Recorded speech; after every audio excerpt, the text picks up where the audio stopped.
Hey you on YouTubers, quick video here showing a really simple fix for bad pixels on a Mercedes SL climate control module LCD. There's the LCD there. Started by disassembling the module.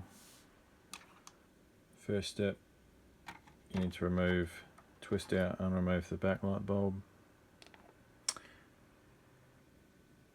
Then on the top side of the unit, release these 4 tabs all at once. Be gentle, lift them up,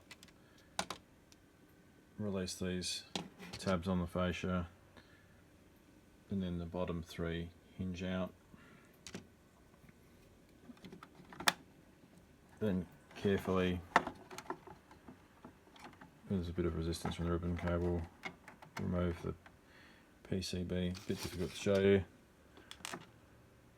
but there's a series of small Torx screws that then hold the PCB to the fascia.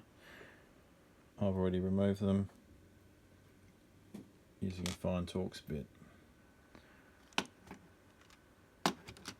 and then you can remove the PCB entirely from the fascia.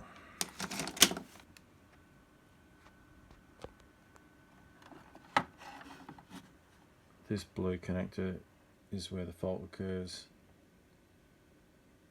You can carefully remove the LCD by simply unplugging it from the blue connector and clean thoroughly with isopropyl alcohol, and wipe and also clean the blue connector. Hope this fixes your problem. Certainly worked brilliantly on mine. Obviously reassembly is reverse of disassembly. Enjoy.